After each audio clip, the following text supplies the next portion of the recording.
শোনো ভাইয়েরা, শোনো সবাই, শোনো। তোমাদের কান্না ইমামের ব্যথা, কষ্ট, একাকিত্ব দূর করতে পারবে না। যারা আগে ইমামের সিপাহী ছিল তারা দফায় দফায় দামেস্কের অর্থের কাছে নিজেদের বিকিয়ে দিয়েছে, অথচ তারা নিজেদের হযরত আলীর অনুসারী বলে সব সময় দাবি করত। যারা হযরত ইমাম হাসানের হাতে বায়াত নিয়েছে তারাই ইমামকে যুদ্ধের ময়দানে অনুপ্রাণিত করেছে। আবার যখন তারা সামদের দিনার দিরহামের শব্দ শুনেছে, তারাই তলোয়ার দিয়ে ইমামের তাবু উপড়ে ফেলেছে, লুটপাট করেছে। বেঈমানরা ইমামের বসার গালিচা, দস্তরখানা, এমনকি জায়নামাজ পর্যন্ত ছিনিয়ে নিয়েছে। এগুলোই অর্থের লোভ ছাড়া আর কিছুই নয়। এটাই ইসরায়েলের হেকায়াত আর সামেরি জাতির ইতিহাস। এরাই হাদিসে বর্ণিত সেই লোক যে উম্মতকেই ফিতনা করতে দেখবে। জানবে তারা সেই উম্মত যারা সম্পদের জন্য ফিতনা করে। ইমামের উপর দিয়ে যে ঝড় গিয়েছে তার জন্য কিয়ামতের দিন এই পাপীগুলোর কঠিন শাস্তি হবে। এই বদনাম আর অবিশ্বস্ততাই শুধু বিপদ নয়। গত রাতে মাদায়েনের সাবাত এলাকায় এক নালায়েক বেত্তমিজ খারেজি ইমামের পায়ে খঞ্জর মেরেছে। মাদায়েন এখন পায়ে জখম হওয়া প্রিয় নবী মোস্তফার বংশের বাগানের মেজবান। এমন কোন কাজ করো না যার ফলে কুফাবাসীর বদনাম, লজ্জা সব আমাদের মাদায়েনবাসীর ঘাড়ে এসে পড়ে। জাহেলিপনার পায়ে লাগাম ধরো, নিজেদের ক্রোধ নিয়ন্ত্রণ করো, যাতে নিজেদের জ্ঞান আর বুদ্ধি দিয়ে এ বিপদ মোকাবেলা করতে পারি। স্বামীদের প্রতারণা, মুয়াবিয়ার সিপাহীদের কাপুরুষতা আর আমর ও আসের লেবাস পরিবর্তন করে তোমাদের মধ্যে ঝগড়া সৃষ্টি করবে, আরো বিরান ঝগড়া সৃষ্টি করবে। বুঝেছো তোমরা? মাদায়েনকে ইমাম হাসানের জন্য নিরাপদ করে তুলবে। সতর্ক থেকো যেন তোমরা ধোঁকা না খাও।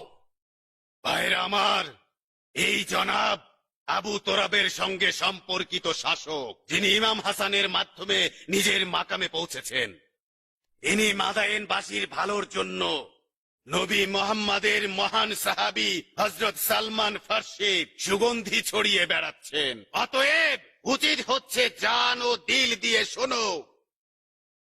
জনাব হেকিম, আমরা নিজেদের জান বাজি রাখতে চাই, বলুন কি করতে হবে? জমায়েত হওয়ার ব্যাপারে বিশেষত হুকুমতের স্বার্থে নিজেদের সংযত রাখা উচিত। এটা প্রতিনিধিদের কাছে নিরাপত্তার সঙ্গে জড়িত আছে। আহাজারি ও রোনাজারির পরিবর্তে দোয়া করুন। অধৈর্যের বদলে অপেক্ষা করা উচিত, কেননা আল্লাহ তাআলা ধৈর্যশীলদের সঙ্গে আছেন। ভাইরা আমার, দোয়া দোয়া।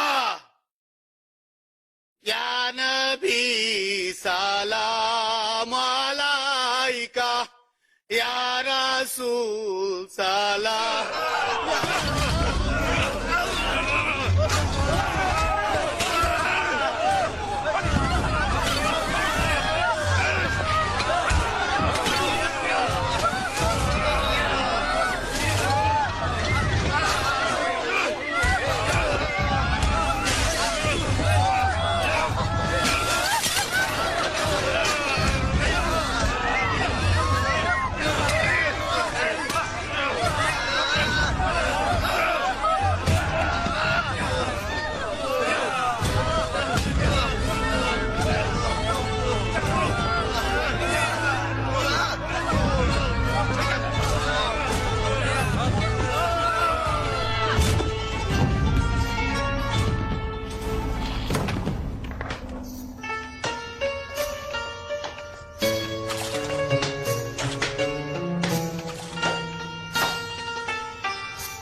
নে, এত অস্থির চিত্ত কেন? তাড়াহুড়া আছে নাকি? দিলে ভরে ঝড় হয়ে যাচ্ছে সালিমে, ছেলকা রসুনের মতো টকবক করে ফুটছে। দিল যখন এত ধরপড় করছে, চুকচুক করছে, নিঃসন্দেহে গর্ভবতী। ওমরকে নিকা করলি নাকি? বুড়ো বয়সে মাথা খেয়েছিস? ওমর আমার দুগ্ধ পান করেছে, আমার জন্য সে হারাম। হারাম? যা পাপিষ্ঠা, তোর আবার হালাল হারাম? আনানে খালা, আমি মারা যাবার আগে এলি যান। আমার দিন বড্ড দেরি করে এলিছে। জানো না শহরের কি বিশৃঙ্খল অবস্থা, মনে হচ্ছে ভূমিকম্প হয়েছে। আচ্ছা, শহরে ভূমিকম্প হয়েছে? প্রিয় ফুল, আমার ভূমিকম্প হয়েছে? আরবের চক্পে খলিফা পারস্যের এই শহরে? ভয় পাচ্ছিলাম। গনিমতের মাল হিসেবে না আমার বন্দী হোস হয়েছিলাম। এই চুরিগুলোর ওপর এক ডাকাত হামলা করেছিল, বাটি দিয়ে দিলাম তার মাথায় আঘাত। সোনামানি খালা আমার, আসলে সিংহে কলপ রয়েছে তোর। আমি আজম হত্যাকারী সর্দারের কন্যা, হস্তি আছড়ে ফেলা সর্দারের কন্যা, আবু উবাইদ সাকাফির কন্যা, মুক্তারের বোন। আমার যদি মুরগির দিল হতো তাহলে আমার আশেপাশেও মুরগির ছানারাই কিচিরমিচির করতো। তাই তো বলি, বেহুদা নয়। ওমর সাদ তোর পেছনে ডানা মেলে উঠছে, ওরও হক রয়েছে। তোর মতো শিল্পী শিকারের জন্য এমন পুরুষ সিংহই প্রয়োজন। মনে রেখো খালা, পুরুষ সিংহ নিজের শিকার নিজেই বেছে নেয়। নথি স্বীকার করে নিচ্ছি, নথি স্বীকার করছি। আমি এই ময়দানে গৌরব কথা গাইতে আসিনি, আমি অমরের ইচ্ছা পালন করতে এসেছি। শুনছি, বলো ঝামেলার খালা। এ থেকে আয়।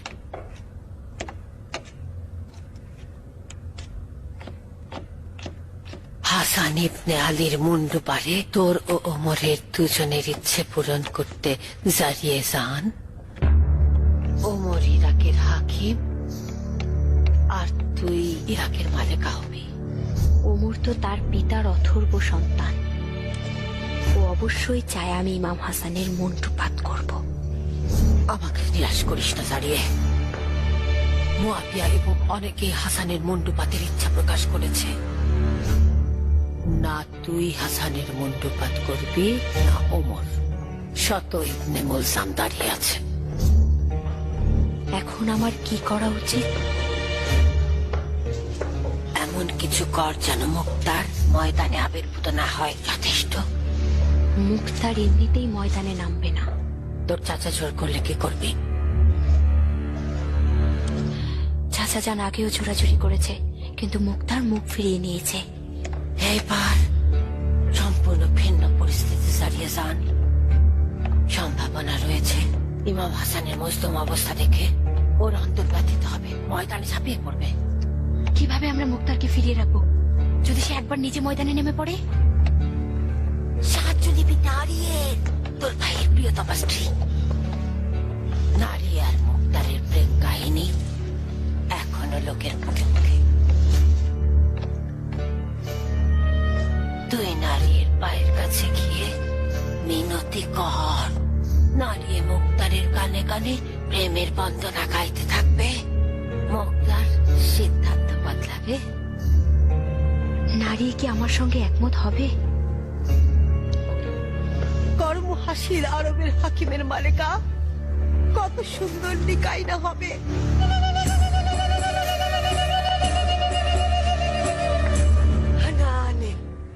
কাটা ছেঁড়া করলি, সেলাই করলি, নিকাও দিয়ে দিলি। মুবারক জানাই তোকে। তাহলে আমাদের মিষ্টি গো। এই বচ্চাদপুরি, তোমার কান ভোতা জবানের চাইতো এত বেশি তীক্ষ্ণ কেন? নিকা ছাড়া আরো কিছু শোনো নাই তো? তওবা, আমার কান পোকায় খেয়ে ফেলু। আমি নিকা ছাড়া কিছুই শুনি নাই। মিষ্টি দাও। ধরো। সালিমে, আমার বিশ্বাস তুমি নিকা ছাড়া কিছুই শোনোনি। দেখো, যদি কোন রকম আজগুবি গল্প মানুষকে বলে বেড়াও, ওমর তোমার কান ও জিব্বা ছিঁড়ে কুকুরকে খাওয়াবে।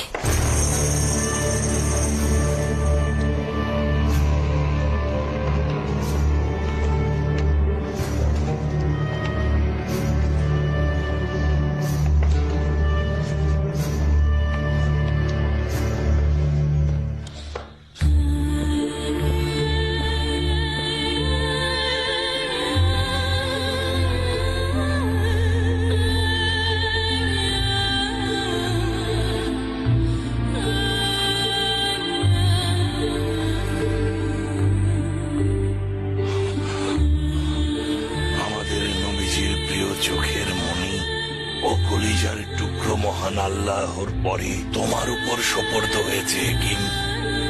যত দ্রুত সম্ভব সুস্থ করো। হে খোদা, প্রিয় পয়গম্বরের কাছে আমাদের লজ্জিত করো না। এলাহি আমিন।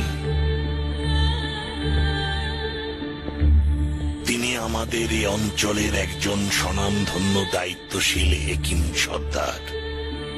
মুজে যা জানেন, তার হাতে জাদু রয়েছে। তিনি দৃঢ় মনোবলের অধিকারী। গোস্তাকি মাফ করবেন আমির। লোকমুখে একটি প্রবাদ চালু রয়েছে যে শামের হুকুমতকারীর নিকট এমন মধু রয়েছে যার মধ্যে বিষ মেশানো থাকতে পারে, যা শরীরে প্রবেশ করলে নিশ্চিত মৃত্যু ডেকে আনে। এই বিষ দ্বারা মালেক আস্তারকে কতল করা হয়েছিল। ইমাম আপনার সততা ও ব্যক্তিত্ব সম্পর্কে অতি উচ্চ ধারণা পোষণ করেন। তার মুখেই শুনেছি আপনি দামেস্কের কোনো প্ররোচনাতে প্রভাবিত হবেন না। আমার সন্দেহ শুধু চারপাশের লোকজনদের নিয়ে। মুয়াবিয়া ইমামের মস্তকের জন্য 1000 দিনার এবং তার একজন কন্যা দেওয়ার ওয়াদা করেছে। ভয় পাচ্ছি আমির খোদা না করুক দামেস্কের শাসক মুয়াবিয়ার ওয়াদার লোভ হয়তো এই অঞ্চলেও ছড়িয়ে পড়বে। তা যেন না হয়। হয়তো ইমামের জখমিতে কোনো বিষ প্রয়োগ করে ওরা ইমামকে হত্যা করে ফেলতে চাইছে। তোমার অধিকার রয়েছে। ইমাম গত 2 মাসে নিজের সঙ্গী ও ঘনিষ্ঠ সহচরদের দ্বারা যথেষ্ট আঘাত সহ্য করেছে। সে একজন বিশ্বস্ত হেকিম সর্দার। চিন্তা করো না। ইমামের প্রতি মুহূর্তের খাবার আমি খেয়ে দেখব, যেন তোমার মনে ভয় প্রবেশ না করে। ভেবো না, শহরের প্রতিরক্ষা ভাতিজা মুক্তারের নিকট অর্পণ করব, যেন সব দিক থেকে নিরাপদ থাকা যায়। আল্লাহ তাআলা আপনাকে এর যথাযথ প্রতিদান দান করুন আমির। আমি কর্মকর্তাদের সাথে ইমামের বিষয়ে আলোচনা করতে যাচ্ছি। তুমি এই কক্ষে বিশ্রাম নাও। শর্ত হচ্ছে আমার কাজে যেন বাধা না দেয়। কিছু ঘটেছে? একবার আমার মতে ভ্রম হয়েছিল। হেকিমকে আঘাতকারী হিসেবে কল্পনা করেছিলাম। তাহলে তোমার এই অবস্থায় তোমাকে দেখাশোনার জন্য রাখতে হবে সর্দার। আমার জন্য চিন্তা করবেন না আমির। কিছুটা বিশ্রাম নিলে নিজেকে নিয়ন্ত্রণ করতে পারবো। এই মতি ভ্রম আর হবে না। উফ উফ উফ, আজব জ্বর দেখছি। তোমার পুরো শরীর আগুনের মতো জ্বলছে সর্দার। আমি চলছি, আমি চলে পড়ে ছাড়খার হচ্ছি। এত সব কাপুরুষের মাঝে আমিও কাপুরুষ।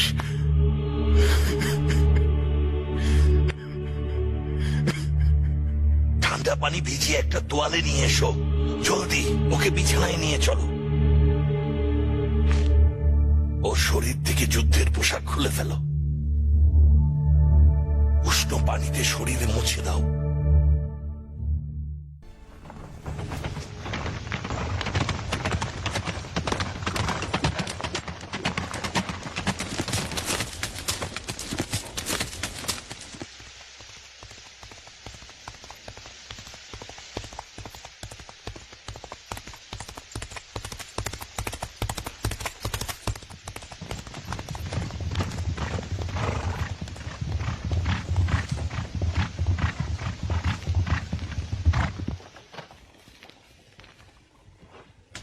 আমি জানতাম তুমি আসবে। এসেছি, কিন্তু শামশির ছাড়া। তোমার তলোয়ার কার সঙ্গে শান্তি চুক্তি করলো মুক্তার? যখন তোমার মতো কেউ থাকে তখন বিবেকের বদলে তার জান দিয়ে ফরমান শুনতে হয়। শামশির আমার কাছে গিলাফে ঢুকিয়ে রাখার মতো। অনেক বদলে গেছো তুমি আবু ইসহাক। অনেক বেশি বিবেকবান হয়েছি। এখন থেকে দিলের পরিবর্তে ছাড় পোকার ন্যায় কাজ করব। কুদরতের আদব কায়দা আর সাধারণ আদব কায়দার মধ্যে ব্যাপক পার্থক্য রয়েছে সর্দার। যেসব সেনাপতি কোনো আকপিছ না ভেবে যুদ্ধের ময়দানে যায়, তারা নিজেদেরও লস্করদের রক্ত বৃথা করে দেয়। যদি ভুল না করি তুমি খারাপ কিছু দ্বারা প্রভাবিত হয়েছ। একজন সর্দার তার তলোয়ার গিলাফে পুরে রেখে যুদ্ধের ময়দানে পরাজিত হওয়ার জন্য গমন করে না। মূলত শয়তানরা আড়ালে লুকিয়ে থাকে। এটা এক ধরনের আত্মহত্যা, যা গায়েবী কথাবার্তার মতোই। নিজের হাতে নিজেকে ধ্বংস করে না। যখন ঘোড়ার জিন ও অস্ত্র ত্যাগ করে যুদ্ধে গিয়েছিলে, এই বিপদ সম্পর্কে তোমাকে হুঁশিয়ার করেছিলাম। না তুমি শুনলে, না তোমার ইমাম শুনল। একদল বাচাল কফি জনগণের কথাবার্তা শুনে নিজেদের দিলখোশ আনন্দে আহ্লাদ করেছিলে। এটা ঠিক যে ওই হতভাগা নিনেভার বন্যায় শুকনো কাঠের টুকরো ধরে বাঁচার বদলে ভাল্লুককে জড়িয়ে ধরেছিল। আমি এখন থেকে নিজের তলোয়ার খাপ থেকে বের করব না, যতক্ষণ না আমি নিজে হামলা বলে আক্রমণ চালাবো।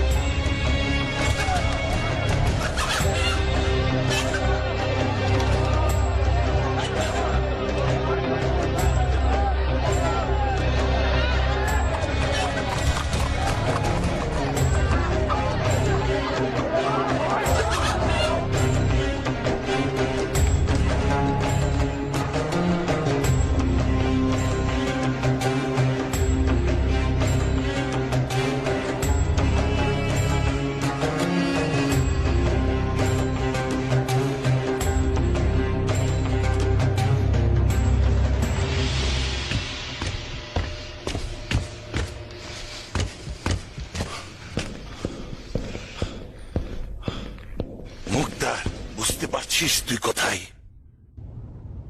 এখন ফসল তোলার মৌসুম চাচাদান, গম তোলার কাজ করছিলাম।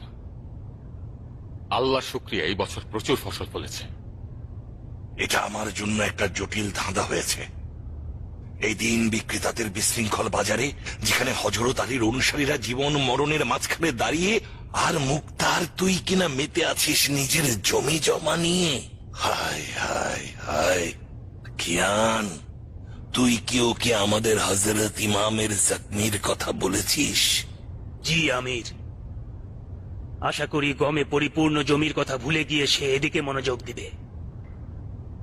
ইমামের এখন কি অবস্থা আমির? ক্ষত খুবই গভীর কিয়ান। ইমামের উরুর হাড় পর্যন্ত আঘাত পৌঁছে গিয়েছে। আল্লাহর শুকরিয়া, খঞ্জরের মধ্যে বিষ ছিল না। চাচা যান, বেয়াদবি মাফ করবেন। আমার সঙ্গে এমন ভাবে কথা বলছেন যেন আমি কবিরা গুনাহ করে ফেলেছি। হালাল রুটি রুজি খোঁজার পথে জিহাদের চাইতে কোনো অংশেই কম নয়, এবং আল্লাহর কাছে শুকরিয়া আদায় করছি। আল্লাহর কাছে অসংখ্য শুকরিয়া করি যে আমি এসব ভণ্ড মুজাহিদদের সঙ্গে যুদ্ধের ময়দানে যাইনি এবং যাবও না কখনো। হালাল ফসল তালাশ করা অবশ্যই এক ধরনের জিহাদ, কিন্তু সেটা এখন সময় নয়, যখন তোর দিনের মূল শিকড় উপড়ে ফেলার উপক্রম হয়েছে। তুই কি জানিস মুক্তার, ইমাম কেন এই শ্বেত প্রাসাদে এসেছেন? হ্যাঁ জানি। কেন এসেছে? আপনার প্রতি বিশ্বাসের দলিলের কারণে। মারহাবা। এটা কি আমাদের জন্য সম্মানের নয়?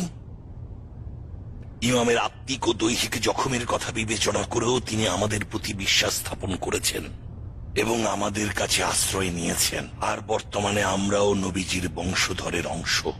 আফসোস হবে না যদি এই যুদ্ধ নিজেদের আত্মীয়কে ফেলে রেখে আমরা নিজেদের স্বার্থের জন্য জমিন ও ফসল ফলানোর বাহানা তৈরি করি। আমার সাহায্য করার মতো কিছু আছে?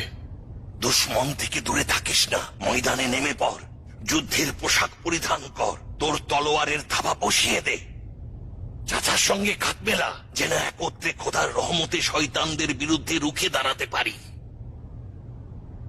বর্তমানে জাহিলিয়ার দুশ্মনদের বাড়াবাড়ি এমন পর্যায়ে পৌঁছেছে যে তলোয়ার দিয়ে এদের দমন করবো এমন কোনো ক্ষমতা আমার নেই। নিজেই আমাদের নিকট বন্ধুত্বের হাত প্রসারিত করেছে। তার মানে আবারও জিহাদের আদেশ থেকে মুখ ফিরিয়ে নিতে চাইছিস? আর এটা ওই সময় যখন ইমাম নিজেই আমাদের নিকট বন্ধুত্বের হাত প্রসারিত করেছেন। চাচা যান, আমি 13 বছরের বালক ছিলাম যখন আমার পিতা কতল হয়। আপনি আমার অভিভাবকত্ব গ্রহণ করেছিলেন, অতএব পিতার অধিকার রয়েছে। আদব কায়দা আমাকে বলে যে আপনি যা ফরমান দিবেন আমার উচিত শ্রবণ করা ও পালন করা। কিন্তু আমি আশাবাদী আপনি আমার সঙ্গে বুঝদারের মতো দলিল নিয়ে কথা বলবেন। আমি 40 বছরের একজন পুরুষ, যে বালক বয়সে তলোয়ারের দ্বারা বাইয়াত গ্রহণ করেছে। তার জন্য যুদ্ধের ময়দান ত্যাগ করা লজ্জার ব্যাপার, কিন্তু যুদ্ধেরও কিছু নিয়ম নীতি রয়েছে। পাল্লা পরিমাণ স্বর্ণ অর্থাৎ বেশি শক্তি দ্বারা নয়। গোমরাহ কারিগণ আজ স্বর্ণের অধিকারে চাচা যান।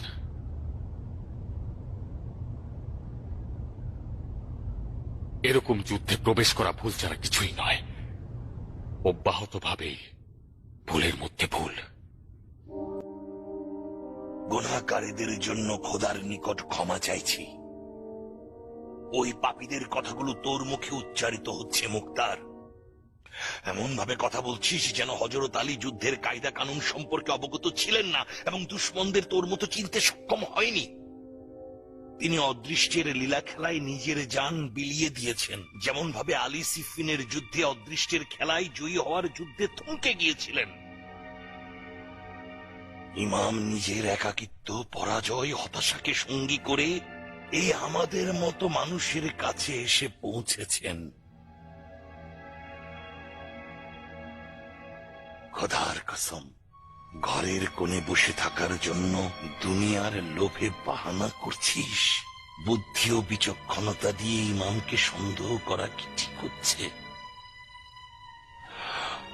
হে খোদা, এই সন্দেহ পোষণ একে হেদায়েত নাকি শুধুই গরিমা দেখানো? আমি তো তোকে এক লোকমা খাবারও হারাম খাওয়াইনি, তাহলে কেন আমার বয়সের বৃক্ষ এই তিক্ত ফল ধারণ করলো? তিক্ত ফল বিষ মাখানো ফলের চাইতে উত্তম। আমি আমার আকীদা